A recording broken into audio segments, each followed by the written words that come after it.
Hey y'all, it's Ashley Bookishrealm and I'm back with another video. So as you can see from the title of this video, I am here to do my second 100 books I think you should read before you die. So I did this video 2 years ago, so it's back in 2021. Clearly since then, I have read a lot more books, probably anywhere in between maybe 500 to 600 more books since I last did that video. So I thought that it's time for me to do an update, and so here we are. So just a couple of housekeeping things before we get started, because I don't want there to be any confusion about anything at all whatsoever. Is this list definitive? Absolutely not. I am not the end-all be-all. This is my personal opinion of books that I think you should check out before you die.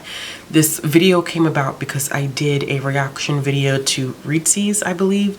They did 100 books that you should read before you die, and there was some discussion about me doing my own list. And so here we are. I'm going to be doing my own list for the second time. This list is not going to be just one genre or one age group. As you all know, I read all across the board. Anything, everything that I can get my hands on, I will definitely be reading. So you're going to see everything from comics to graphic novels to picture books to, you know, contemporary, to science fiction, to fantasy. You're going to see some classics on here. I don't think there's any thrillers on here. That might be a thing. Thrillers and I are kind of like, yeah, so there's that. I'm lying. There's one thriller. I think there's one thriller. There are books for kids. There's books for middle grade audience, young adult. This is not a highbrow list. This is not ye old literature, read dead white men. There's one on there because I rather enjoyed his work. But no, that's not what this list is meant to be. It's not meant to be this accumulation of books that I think you should read if you are trying to be the best of the best when it comes to reading literature. No. If that's what you came for, I'm not the one. Because if this is your first time here, you would know I'm not the one. This is for fun. This is stuff that I have read. This is stuff that I have really, really enjoyed, whether that has just been writing style, plot, character development, or some of these books just emotionally move me. And I really like to see other people read these books and check them out. So another thing before we jump in, because I was just about to say, oh, let's go ahead and jump in. I am not going to be giving a long drawn out explanation of any of these. I probably will not give as much commentary as you're used to me giving, for the sole fact that this could be a very long video, and I don't want it to be a very long video. I don't want this to be an hour and a half because I just don't have the capacity to sit down and edit it. So I'm going to just give you the title. I may say something about it, I may not. This is just a list of 100 books that I think you should check out before you die. If there's any other questions, comments, or concerns, let me know in the comment box below. But let's go ahead and jump into this thing. By the way, I'm doing this list a lot better than I did last time. Last time, for some reason, I had left like 20 books off of the list. How did I do that? I'm not exactly sure.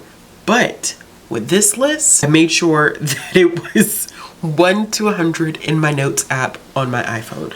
Now, what we're hoping for here is that there are no duplicates. That's what I'm keeping my fingers crossed here. It took me a while to come up with this list. I was actually supposed to put this list up in March, but I kept going back and forth about so many things. And even now, me looking at this list, there's still stuff that I left off that I'm not happy about leaving off, but it is what it is. I will probably do this list again either next year or the year after. Y'all let me know how frequently I should be doing this list, because if I'm reading as much as I'm reading, there are a couple of titles on here that probably will get changed out as the years go on. Now, we can officially get started. I'm gonna move over so I can, headspace is not in the way for the thumbnail business. Not thumbnail. You get what I mean. Dang it. Okay, now seriously, we're jumping. All right, number 1 on the list, we have Speak, and we have Night, which I actually have not read Night in quite a few years, but it left a lasting impression on me. Next, we have The Bluest Eye, which, funny enough, I am actually currently rereading this one for a banned book diary video that I'm hoping to get out within the next week or so. Notes of a Native Son, which I just recently read and thought was absolutely brilliant. Now, is this going to remain as like my top James Baldwin book? I don't know. I have a year to figure that out, but right now I'm putting this on it because if you haven't read James Baldwin, you definitely need to. Life a Pi, Alana the First Adventure. This was my first time reading a fantasy from the 80s, and I was very, very surprised at how well it held up. It was absolutely marvelous. Frindle, Atonement, The Complete Persepolis, which I feel like I read at least once a year. Maybe once every other year, but I've read it quite a few times at this point. House of Slaughter. This was a difficult one because I feel as though I wanted to put something as Killing the Children, but I think the brilliance of the entire series comes with House of Slaughter, and so I decided to go with this one over something as Killing the Children. Will I regret this decision in the future while I'm editing? Probably. Also, another note, I tried not to duplicate authors as much as possible, but James Tiny is on this list twice. I'm sorry, he is. Next, we have The Immortal Life of Henrietta Lacks, Salt to the Sea, which I absolutely loved. I've done a full review of Salt to the Sea where I describe how much this book made me just bawl. Honestly, this could be a stand-in for any Ruta Sepetys book and you would be great, because I had a hard time going between this one and I Must Betray You, but I've read Salt to the Sea numerous times at this point that I feel like I just had to go in that direction. Next is Just Mercy, Between the World and Me, Prince and the Dressmaker, The Kite Runner, which it's been years since I've read The Kite Runner, but once again, it's one of those books that has left a long-lasting impression on me, and one that I definitely need to pick up soon. I do own a copy of it, but I need to pick it up soon. Homegoing. This was an easy one for me. I know that a lot of people do like Transcendent Kingdom by Ya Jessie, but Homegoing is my favorite of hers. March, volumes 1 through 3. Born a Crime. Heroine, which I feel like this one is going to maintain its spot on this list however long I decide to do this list, for the sole fact that Heroine is such an accurate and just powerful depiction of the opioid crisis here in the United States. One Piece, which is a new addition to the list because I started reading One Piece this year and I'm only 5 volumes in and I've absolutely fallen in love. The most superb and most excellent character development that I've come across. Baai Mayu, which is a picture book that I also fell in love with this year, has a beautiful movie that's only about 15 minutes long that goes with it. That's just it's heaven. It's such a beautiful story. Other Words from Home, We Deserve Monuments, which is definitely a contender for my top 20 books of 2023. Bad Fat Black Girl, which I actually may be revisiting sooner than later. Hood Feminism, which is another one that I may be revisiting sooner than later. Watchmen is a complicated one to include on this list because I think that it is dated in some aspects, but the superb storytelling and social commentary in Watchmen is to die for, and so I must include it on this list if it's to die for. Thick and Other Essays, Letters from Cuba, Fighting Words, which is probably one of the most heartbreaking middle grade books that I've read.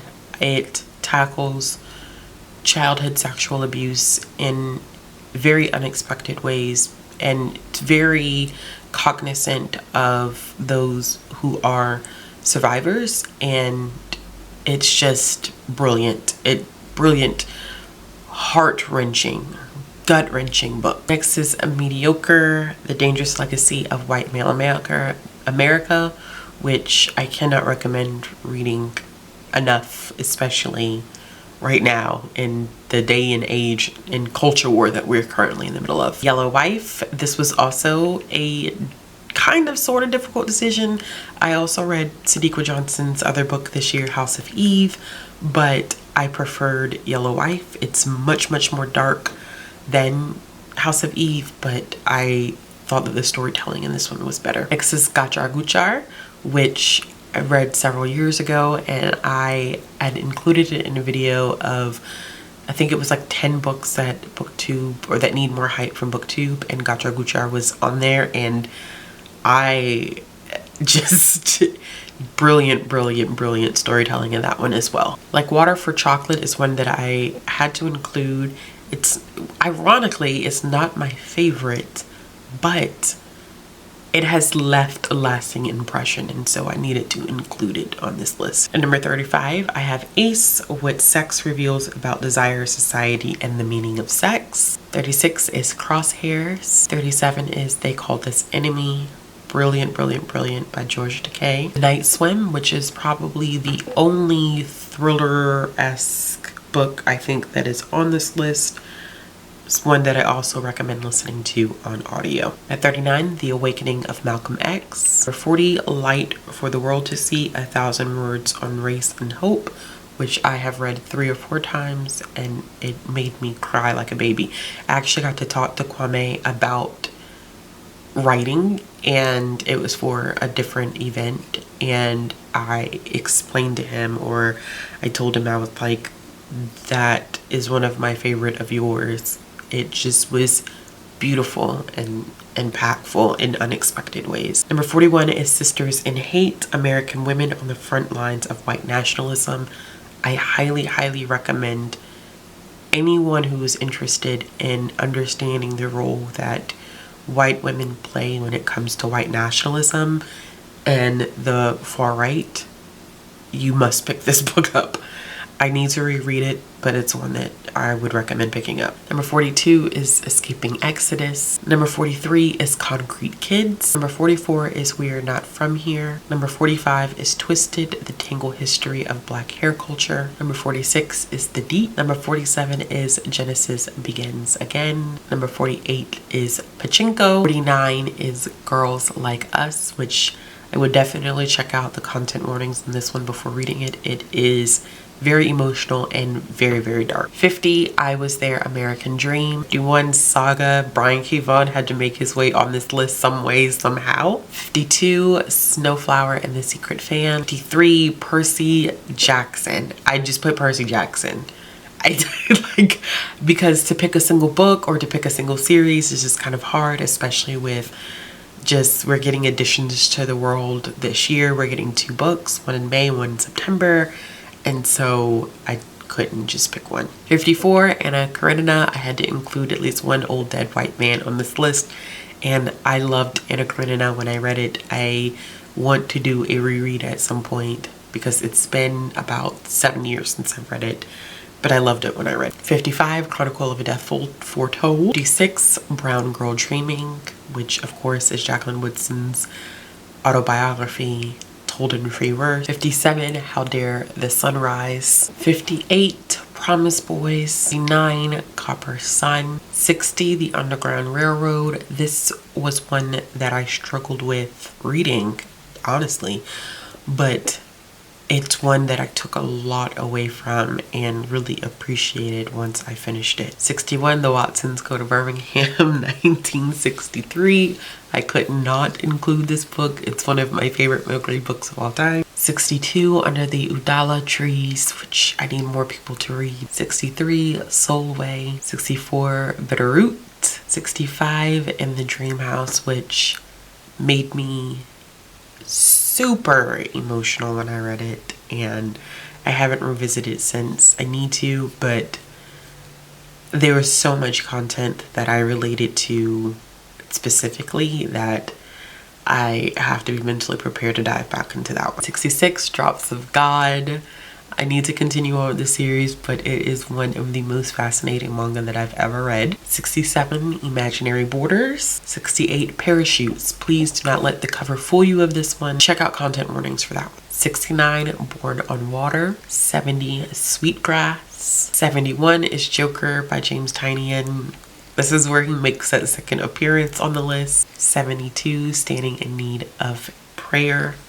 Recommend listening to this one on audio. 73, Wash Day Diaries. 74, Surviving the City. 75, Blow on the Tracks. psychological thriller.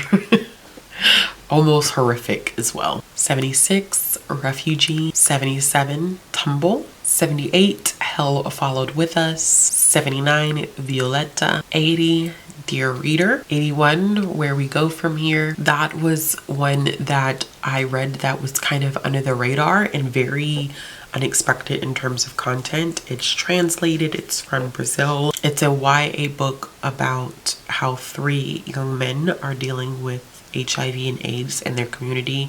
It's brilliant. 82, The Best We Could Do. 83, Confessions of an Alleged Good Girl. I will never stop talking about that book. Never, ever, ever. I know we talk a lot about purity culture, but if you want to understand purity culture and how it affects young Black women, that is the book for you to pick up. 84 is Delicates, although I would recommend reading Sheets before reading Delicates, but I loved Delicates. It's a series, Sheets has come first. 85 is New Kid. 86 is Nana. 87 is Earth Divers. 88 is Black Eyed Peas and Hoghead Cheese. 89, The Mountains Sing. 90, A World Made of Glass, which is one of the first middle grade books that I've read that tackles the HIV and AIDS epidemic in the US in the 1980s. Have not read a middle grade book that has done that yet, so this was my first and I thought it was great. 91, Go With the Flow, a book I wish I would have had growing up. 92, The Empress of Salt and Fortune. 93, The Gilded Ones. 94, Like a Hurricane, which I just recommend looking up that one and reading. It's very, very quick read. 95, Boys Run the Riot.